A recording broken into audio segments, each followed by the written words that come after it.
Hello students, मेरा नाम शिवाली है और आपका मेरे चैनल पर एक बार फिर से स्वागत है।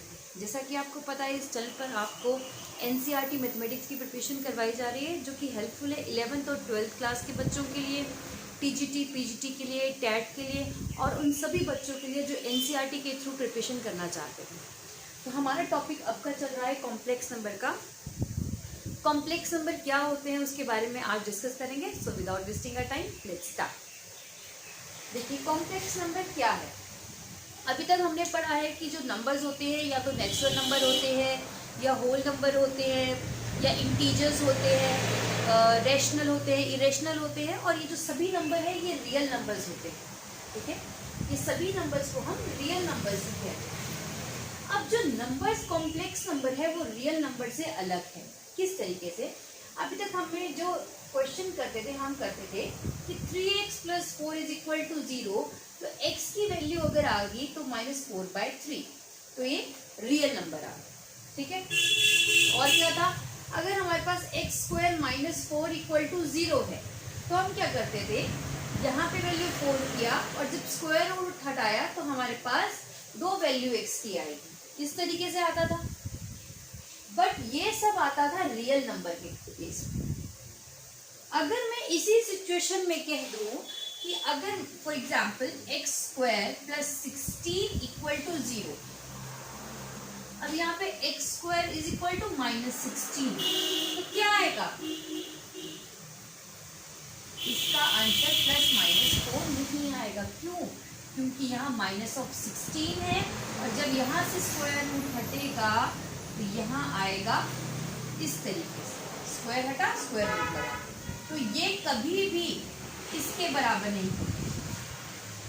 क्लियर है? तो ये क्या है, हमारा एक नया कंसेप्ट है। ये कंसेप्ट है कॉम्प्लेक्स नंबर का कंसेप्ट। अभी कॉम्प्लेक्स नंबर का जो कंसेप्ट है ये आइलर ने लाया था। आइलर ने इसका लाया था कॉम्प्लेक्स नंबर का कंसेप्ट। इसमें क्या था, एक आयोटा नंबर उन्होंने शुरुआत की थी। आयोटा नंबर क्या होता है? √(-1). ठीक है, √(-1). अब ये √(-1) क्या है? ये जो आयोटा है ये कॉम्प्लेक्स नंबर है। कॉम्प्लेक्स नंबर क्या रहता है? कॉम्प्लेक्स नंबर रियल नंबर और इमेजिनरी नंबर का सम होता है कॉम्प्लेक्स नंबर। अभी तक जो हम बात करते थे वो रियल नंबर की करते थे, लेकिन ये जो नंबर है ये हमारा इमेजिनरी नंबर बन जाता है। ठीक है, और जो सम आता है रियल और इमेजिनरी का वो एक कॉम्प्लेक्स नंबर कहलाता है।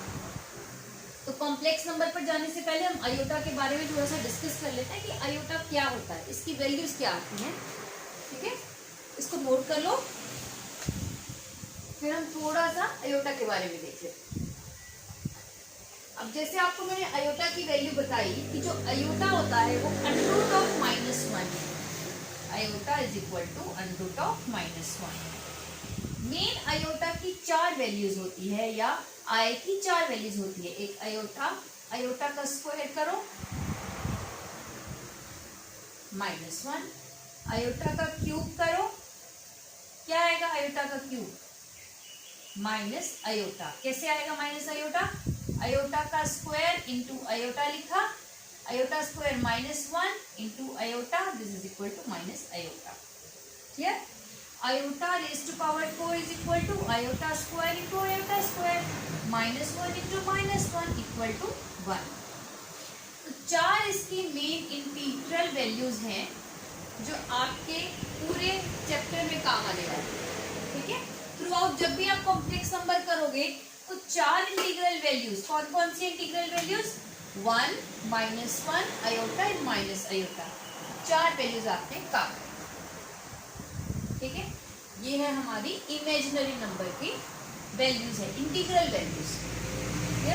मतलब आप इन टोटलिटी ऐसे लिख सकते हो कि I⁻⁴ इंटीग्रल वैल्यू, I⁻⁴ है integral value equal to 1, -1, iota minus iota, out of these iota raised to power integral value is equal to out of these value 1, -1, iota और माइनस आयोटा, इनमें से कोई एक।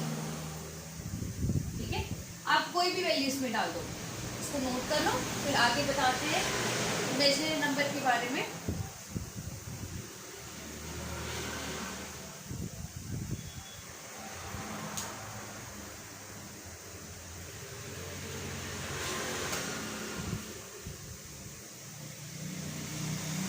अगर आपका नंबर के साथ इंटीग्रल वैल्यू यानी अयोटा आता है तो आप किस तरीके से लिखते हैं? जैसे मान लो मैंने अभी बताया था आपको कि माइनस ऑफ 16 है, या माइनस ऑफ 2 है, या माइनस ऑफ 25/16 है, इस तरीके से है, तो आप कैसे सॉल्व करेंगे?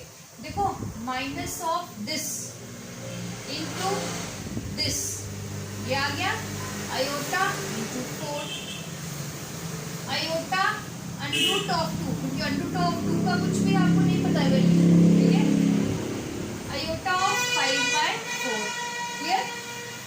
इस तरीके से ये इमेजिनरी क्वांटिटीज बन जाती है, इमेजिनरी वैल्यूज बन जाती है, ठीक है, ये हमारी इमेजिनरी क्वांटिटीज। अब जो क्वेश्चन आता है आपको, किस तरीके से क्वेश्चन आता है?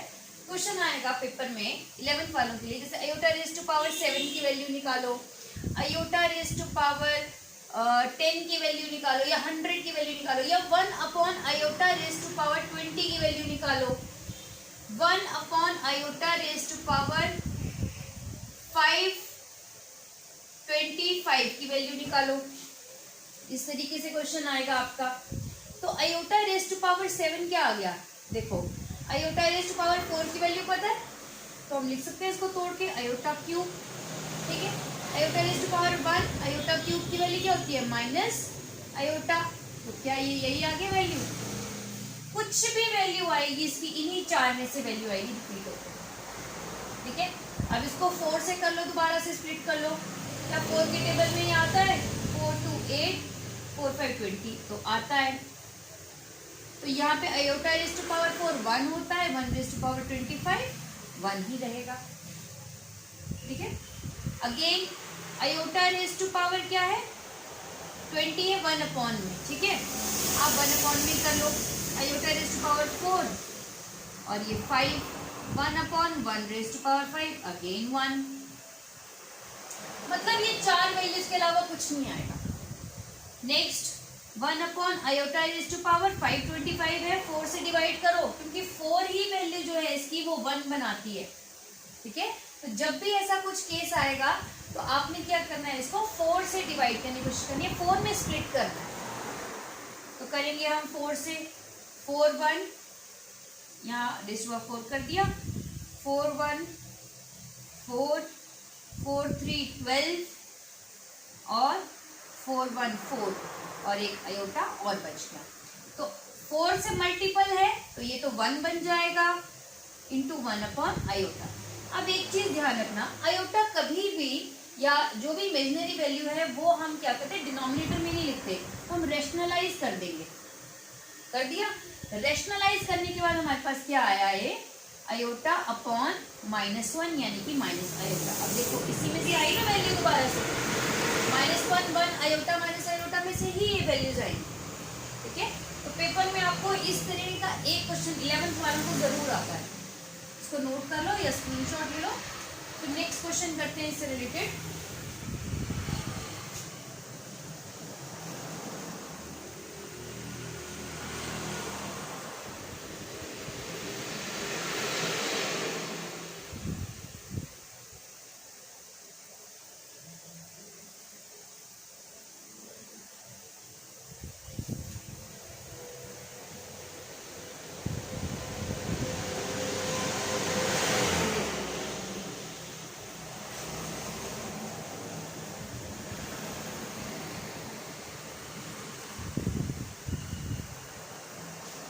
नेक्स्ट है एक इम्पोर्टेंट रिजल्ट है, उसके बारे में लिख लेते हैं। क्या है इम्पोर्टेंट रिजल्ट?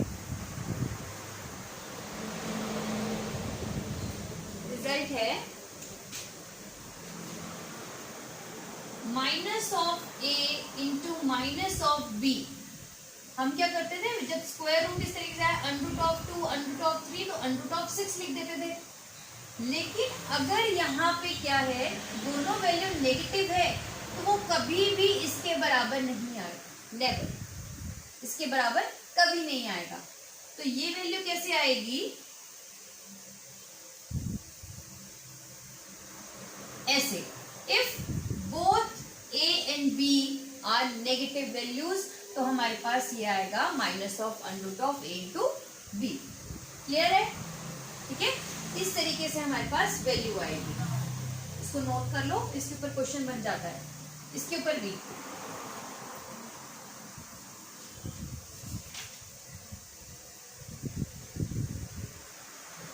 और ये जो हमने किया ये तभी होगा अगर पॉजिटिव या जीरो वैल्यू होगी। ठीक है, अगर पॉजिटिव या जीरो वैल्यू होगी तो ही ये वैलिड है, अदरवाइज इस तरीके से आएगा अगर दोनों नेगेटिव है। ये रिजल्ट है इंपॉर्टेंट। कुछ क्वेश्चन है उसको और डिस्कस कर लेते हैं।